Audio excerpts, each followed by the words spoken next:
JSSC note diary channel के सभी दोस्तों को जोहार। दोस्तों, आज का थंबनेल देखकर आप लोग जान ही गए होंगे कि आज का जो वीडियो सेट होने वाला है वो झारखंड के वन्यजीव अभयारण्यों के बारे में होने वाला है, क्योंकि जेएसएससी एग्ज़ामों में इससे भी क्वेश्चन पूछे जाते हैं। इसलिए वीडियो को बिल्कुल भी स्किप मत कीजिएगा और वीडियो को पूरा देखिएगा, क्योंकि मैं झारखंड के वन्यजीव अभयारण्यों के बारे में संपूर्ण जानकारी आपको बताऊंगा। इसलिए यह वीडियो महत्वपूर्ण होने वाला है दोस्तों। और जो लोग इस चैनल में पहली बार वीडियो देख रहे हैं या पहली बार जुड़ रहे हैं, वो इस चैनल को तुरंत सब्सक्राइब कर लें और बेल बटन को भी क्लिक कर दें, क्योंकि जब भी मैं इस चैनल में कोई न्यू वीडियो अपलोड करूंगा दोस्तों, तो उसका नोटिफिकेशन आपको सबसे पहले मिल सके, क्योंकि जेएसएससी एग्ज़ाम से रिलेटेड ऐसे ही महत्वपूर्ण वीडियो मैं इस चैनल पे लाते रहता हूं। और दोस्तों, कल जो मैंने आप लोगों को सेट नंबर 36 प्रोवाइड किया था, जिसका फर्स्ट क्वेश्चन था, एक तारा वाद्य यंत्र किस प्रकार का वाद्य यंत्र है। तो मैंने उसका जो आंसर बताया था आप लोगों को दोस्तों, ऑप्शन नंबर ए में सुशिर वाद्य, जो कि पूरी तरह से गलत है दोस्तों। और इसका जो सही आंसर होगा दोस्तों, वो होगा ऑप्शन नंबर सी में जो आंसर लिखा हुआ था तंतु वाद्य, वो इसका सही आंसर होगा दोस्तों। हालांकि मैंने इसका डिस्क्राइब जो किया था वो सही किया था, लेकिन बाय मिस्टेक मैंने इसका जो ऑप्शन में जो टिक लगाना था वो बाय मिस्टेक गलती से ए में लगा दिया था, वाद्य सुशिर वाद्य में, जो कि पूरी तरह से गलत है। इसका जो सही आंसर होगा वो तंतुवाद्य होगा, ऑप्शन नंबर सी। और मैं इस गलती के लिए आप सभी दोस्तों से क्षमा चाहता हूं और कोशिश करूंगा दोस्तों कि इस प्रकार की जो गलती है दोबारा रिपीट ना हो। तो दोस्तों चलिए आज का वीडियो सेट 37 शुरू करते हैं।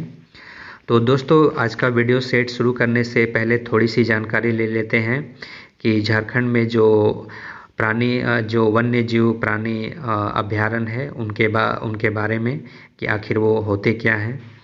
तो दोस्तों, वन्य प्राणियों को संरक्षण प्रदान करने तथा उनका विकास करने हेतु ही झारखंड में विभिन्न वन्य प्राणी क्षेत्रों की स्थापना की गई है दोस्तों।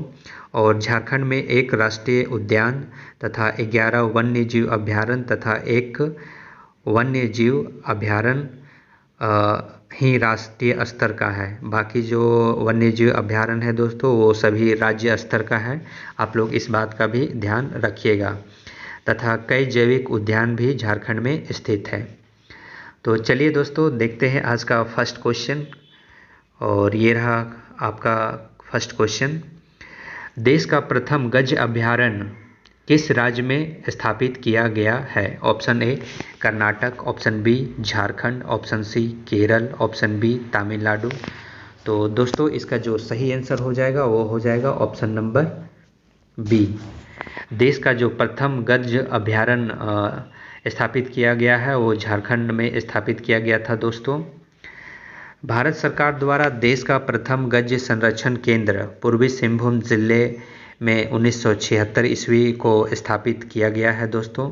और इस अभयारण्य में हाथी के अलावा तेंदुआ और हिरण भी मिलते हैं।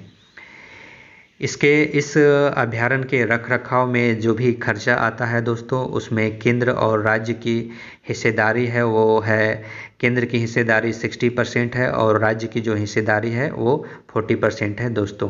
आप लोग इस बात का भी ध्यान रखिएगा, कभी कभी ये क्वेश्चन भी पूछा जाता है। देखते हैं आज का next question, question number 2। Jharkhand का एकमात्र जीवाश्म उद्यान झारखंड के किस जिले में स्थित है। दोस्तों, ये भी क्वेश्चन जेएसएससी के कई एग्जामों में पूछा जा चुका है, इसलिए इस क्वेश्चन को भी ध्यान दीजिएगा थोड़ा। Option A Dumka, option B पश्चिमी सिंहभूम, ऑप्शन सी साहेबगंज या ऑप्शन डी गिरिडीह। तो दोस्तों, इसका जो सही आंसर हो जाएगा वो हो जाएगा ऑप्शन नंबर सी। झारखंड का एकमात्र जीवाश्म उद्यान है वो साहेबगंज में स्थित है दोस्तों। साहेबगंज जिले में राजमहल पहाड़ी के आसपास के क्षेत्रों में जो नेचर क्लब द्वारा राजमहल पहाड़ी में इस जीवाश्म उद्यान की स्थापना की गई है दोस्तों। और जो इसको इंग्लिश में फॉसिल पार्क के नाम से भी जाना जाता है दोस्तों। और इसे और भी विकसित करने का काम अभी इस पर चल ही रहा है। और यहाँ मुख्य रूप से जो जीवाश्म से जुड़े चीज़ों का अध्ययन समय समय पर यहाँ किया जाता है दोस्तों, इसलिए यह बहुत महत्वपूर्ण स्थान रखता है। चलिए दोस्तों देखते हैं आज का next question, question number 3। Betla राष्ट्रीय उद्यान पर भारत सरकार द्वारा बाघ परियोजना की शुरुआत कब की गई है? दोस्तों यहाँ पर क्वेश्चन में है छूट गया है, आप लोग इसलिए इसको थोड़ा सुधार कर पढ़ लीजिएगा। और दोस्तों ये भी क्वेश्चन झारखंड के सभी जेएसएससी एग्ज़ामों के लिए बहुत महत्वपूर्ण है दोस्तों, क्योंकि इससे आपको अक्सर क्वेश्चन पूछे जाते हैं जेएसएससी के किसी भी एग्ज़ाम में हो। तो option A 1932, option B 1985, option C 1973 या ऑप्शन डी 1975। तो दोस्तों इसका जो सही आंसर हो जाएगा वो हो जाएगा ऑप्शन नंबर सी। जो बेतला राष्ट्रीय उद्यान है उसमें बाघ परियोजना की शुरुआत की गई थी दोस्तों, वो 1973 में की गई थी, जिसे इंग्लिश में नेशनल पार्क भी कहा जाता है दोस्तों। और यह झारखंड का एकमात्र नेशनल पार्क है दोस्तों, आपको इस बात का भी ध्यान रखना है। और दोस्तों बेतला राष्ट्रीय उद्यान झारखंड का एकमात्र राष्ट्रीय उद्यान है जिसकी स्थापना 1986 ईस्वी में की गई थी दोस्तों। दोस्तों यहाँ आपको इस बात का भी ध्यान रखना है कि बाघ परियोजना की शुरुआत पहले ही हो गई थी 1973 में, लेकिन इस उद्यान की जो नेशनल पार्क की जो स्थापना हुई वो 1986 ईस्वी में हुई है।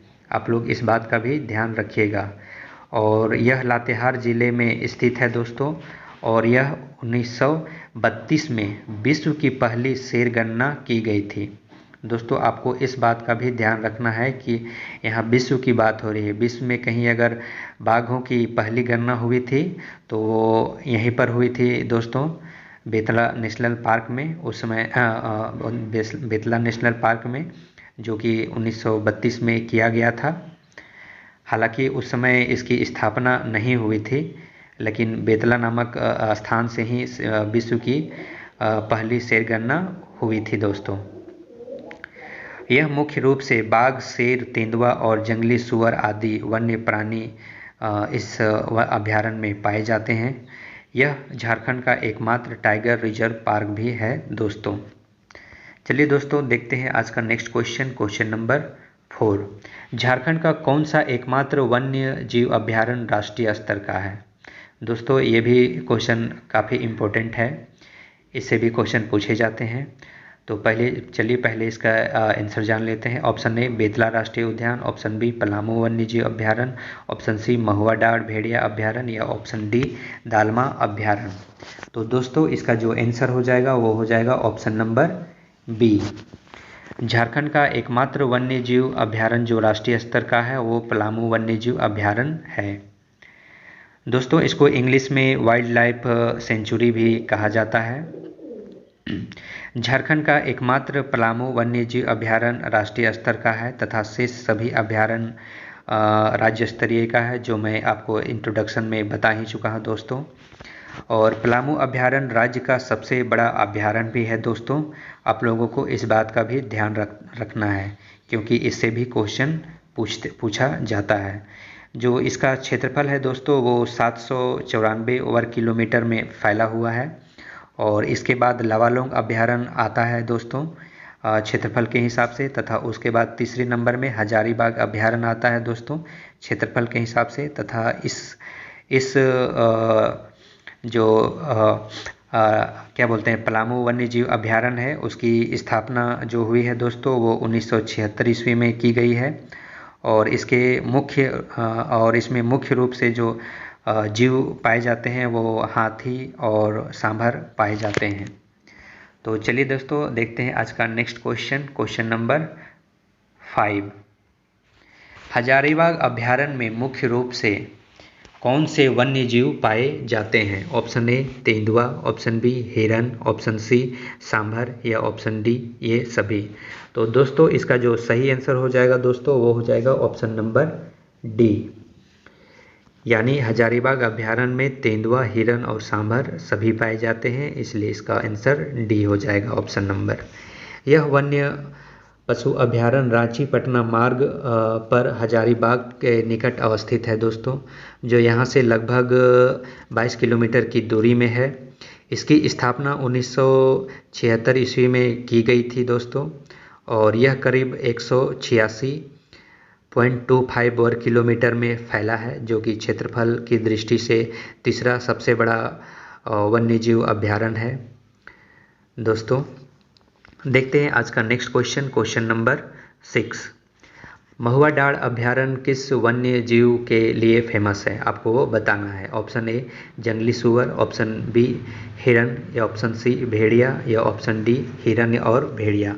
तो दोस्तों इसका जो सही आंसर हो जाएगा वो हो जाएगा ऑप्शन नंबर डी, हिरन और भेड़िया। दोस्तों इस अभयारण्य के बारे में थोड़ी सी जानकारी लेते हैं। यह अभयारण्य डाल्टनगंज से 94 किलोमीटर की दूरी पर लातेहार जिले के महुआ डाल के छिछारी घाटी में स्थित है दोस्तों, और इसकी जो स्थापना हुई थी दोस्तों वो 1976 ईस्वी में हुई थी, और इस अभयारण्य को स्थापित करने का श्रेय उस समय के तत्कालिक वन संरक्षक एमपी नाम के व्यक्ति को जाता है। चलिए दोस्तों आज का नेक्स्ट क्वेश्चन देखते हैं, क्वेश्चन नंबर 7। गौतम बुद्ध अभयारण्य झारखंड के किस जिले में स्थित है। दोस्तों ये जेपीएससी के एग्ज़ाम में पूछा जा चुका है दोस्तों, और इस पर काफ़ी विवाद हुआ था कि ये किस ज़िले में स्थित है उसको लेकर। तो दोस्तों मैं आज इस कन्फ्यूज़न को आपको पूरी तरह से डिटेल से इसकी जानकारी दूंगा, जिससे आपको जो कन्फ्यूजन है वो पूरी तरह से दूर हो जाएगा। तो चलिए पहले इसका आंसर जान लेते हैं। Option A Hazaribagh, option B Koderma, या ऑप्शन सी पलामू, या ऑप्शन डी गिरिडीह। तो दोस्तों इसका जो आंसर होगा वो हो जाएगा ऑप्शन नंबर ए। जो गौतम बुद्ध अभयारण्य स्थित है वो झारखंड के हजारीबाग ज़िले में स्थित है। चलिए इसके बारे में डिटेल से जानकारी लेते हैं, क्योंकि आप लोग पहले से जानते होंगे कि जो गौतम बुद्ध अभयारण्य है वो कोडरमा ज़िले में स्थित है। ये पहले के बुकों में आता है, लेकिन जो अब के बुक आ रहे हैं, जो नए संशोधन बुक हैं, उनमें इसका आंसर को बदला जा चुका है। तो मैं उसी का डिटेल आप लोगों को बता रहा हूँ। दोस्तों राज्य के बंटवारे के बाद जब बिहार और झारखंड का बंटवारा हो रहा था, उस समय यह अभयारण्य का जो गौतम बुद्ध अभयारण्य था उसका 100 वर्ग किलोमीटर क्षेत्र जो है जो झारखंड के हजारीबाग ज़िले में रह गया, और जो शेष 133 वर्ग किलोमीटर क्षेत्र था वो बिहार के गया ज़िले में चला गया। और जो बिहार में भी इसे गौतम बुद्ध अभयारण्य के ही नाम से जाना जाता है दोस्तों। और जो बिहार का जो गया ज़िला है वो पूरी तरह से हजारीबाग को टच करता है, यह किसी प्रकार से भी कोडरमा ज़िले को टच नहीं करता है, इसलिए कोडरमा इसका बिल्कुल भी आंसर नहीं होगा। और यह पूरी तरह से हजारीबाग ज़िले में स्थित है दोस्तों। कोडरमा का 0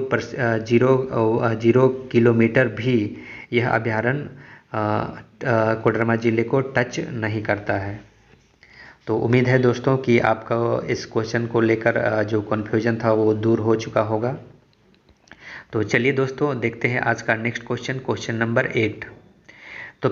तोपचांची अभयारण्य की स्थापना कब की गई है। Option A 1990, option B 1985, option C 1978, या ऑप्शन डी 1991। तो दोस्तों इसका जो आंसर हो जाएगा वो हो जाएगा ऑप्शन नंबर सी। तोपचांची अभयारण्य की स्थापना जो की गई है दोस्तों वो 1978 ईस्वी में की गई है। दोस्तों वन्य पशुओं की आश्रय के रूप में विकसित यह अभयारण्य धनबाद जिले के तोपचांची में अवस्थित है। यहाँ से इसकी दूरी लगभग 37 किलोमीटर है। यह झारखंड के अन्य अभयारण्यों की तुलना में सबसे छोटा अभयारण्यों में से एक है, जो मात्र 8.75 वर्ग किलोमीटर में फैला हुआ है दोस्तों। और इसमें मुख्य रूप से चीता, जंगली सुअर और लंगूर आदि वन्यजीव पाए जाते हैं। चलिए दोस्तों देखते हैं आज का next question, question number 9। Palkot अभयारण्य गुमला जिले के किस अनुमंडल क्षेत्र में अवस्थित है? Option A Chainpur, option B Basia, option C Bharno या ऑप्शन डी बेड़ो। तो दोस्तों इसका जो सही आंसर हो जाएगा वो हो जाएगा ऑप्शन नंबर ए। जो पालकोट अभयारण्य जो स्थित है वो चैनपुर अनुमंडल क्षेत्र गुमला जिले के चैनपुर अनुमंडल में स्थित है, अवस्थित है दोस्तों। तो चलिए इसके बारे में भी थोड़ी सी जानकारी लेते हैं। रांची से यह अभयारण्य की दूरी लगभग 100 किलोमीटर है। इसके चारों ओर कई नदियां प्रवाहित होती है, जिससे यह अभयारण्य है जो काफ़ी खूबसूरत लगने लगता है दोस्तों। और इस अभयारण्य में मुख्य रूप से चीता, भालू, लकड़बग्घा आदि वन्यजीव पाए जाते हैं। चलिए दोस्तों देखते हैं आज का next question, question number 10। Udhwa पक्षी अभयारण्य की स्थापना कब की गई थी? दोस्तों ये क्वेश्चन भी जेएसएससी के एग्ज़ाम में पूछा जाता है। Option A 1990, option B 1985, option C 1991 या ऑप्शन डी 1992। तो दोस्तों इसका जो सही आंसर हो जाएगा वो हो जाएगा ऑप्शन नंबर सी। उधवा पक्षी अभयारण्य की जो स्थापना हुई है दोस्तों वो 1951 ईस्वी में की गई है दोस्तों। और यह संथाल परगना परमंडल के साहिबगंज जिले से लगभग 40 किलोमीटर की दूरी पर स्थित है दोस्तों। यह अभयारण्य विभिन्न प्रजाति के पक्षियों के कारण प्रसिद्ध है। यह लगभग 650 वर्ग किलोमीटर में फैला है दोस्तों। यहाँ एक विस्तृत झील भी है जो प्रवासी पक्षियों के निवास स्थान के लिए उपयुक्त है, जिस कारण यहाँ प्रवासी पक्षी भी जाड़े के मौसम में निवास करने के लिए मुख्य रूप से आते हैं। तो जिस समय ये पक्षी आते हैं उस समय यहाँ पर्यटकों का जो आना जाना है वो काफ़ी बढ़ जाता है दोस्तों। चलिए दोस्तों देखते हैं आज का next question, question number 11। Lawalong अभयारण्य झारखंड के किस जिले में स्थित है? Option A Chatra, option B Hazaribagh, option C Palamu या ऑप्शन डी लातेहार। तो दोस्तों इसका जो सही आंसर हो जाएगा दोस्तों वो हो जाएगा ऑप्शन नंबर ए। लावालौंग अभयारण्य झारखंड के चतरा जिले में अवस्थित है। लावालौंग अभयारण्य चतरा जिले के लावालौंग स्थान पर ही स्थित है दोस्तों। इस कारण इसका नाम लावालौंग अभयारण्य वन्यजीव अभयारण्य पड़ गया दोस्तों। और इसकी स्थापना 1978 ईस्वी में की गई थी दोस्तों। यहाँ मुख्य रूप से बाघ, तेंदुआ, नीलगाय आदि वन्यजीव मिलते हैं। और जैसा कि यह वर्ग क्षेत्रफल के हिसाब से यह झारखंड का दूसरा सबसे बड़ा वन्यजीव अभयारण्य है दोस्तों। यह पूरी तरह से घने जंगलों से घिरा हुआ अभयारण्य है दोस्तों, इसके लिए यह फेमस भी है। चलिए दोस्तों देखते हैं आज का next question, question number 12। Parasnath अभयारण्य किस वन्य जीव के लिए फेमस है? दोस्तों वैसे तो पारसनाथ पहाड़ी से बहुत सारे क्वेश्चन पूछे जाते हैं, इसलिए जो इसमें अभयारण्य है उसके बारे में भी आप लोग जान लीजिए तो अच्छा रहेगा, ताकि कहीं पारसनाथ पहाड़ी से कोई भी क्वेश्चन पूछा जाए तो आप उसका आंसर बता सकें। तो चलिए पहले इसका आंसर जानते हैं। ऑप्शन ए तेंदुआ, ऑप्शन बी हिरन, ऑप्शन बी सांभर या ऑप्शन सी हिरन या ऑप्शन डी ये सभी। तो दोस्तों इसका जो आंसर हो जाएगा वो हो जाएगा ऑप्शन नंबर डी, यानी पारसनाथ अभयारण्य में तेंदुआ, सांभर और हिरन ये सभी जीव पाए जाते हैं। तो दोस्तों पारसनाथ अभयारण्य गिरिडीह जिले में स्थित है और इसकी स्थापना 1981 ईस्वी में की गई है दोस्तों। तथा पारसनाथ जैनियों के लिए एक पवित्र स्थल है तथा जैनियों के लिए एक क्या बोलते हैं उसको, पवित्र स्थल के साथ साथ तीर्थ स्थल के रूप में भी जाना जाता है। तो चलिए दोस्तों अब देखते हैं आज का नेक्स्ट क्वेश्चन, क्वेश्चन नंबर 13, जो कि आज का लास्ट क्वेश्चन है। कोडरमा अभयारण्य की स्थापना कब की गई आपको बताना है। Option A 1990, option B 1985, option C 1978 या ऑप्शन डी 1981। तो दोस्तों इसका जो सही आंसर हो जाएगा वो हो जाएगा ऑप्शन नंबर बी। कोडरमा अभ्यारण्य की स्थापना जो हुई है दोस्तों वो 1985 ईस्वी में हुई है। और रांची पटना मार्ग पर हजारीबाग से आगे कोडरमा से लगभग 100 किलोमीटर की दूरी पर यह अभ्यारण्य अवस्थित है दोस्तों।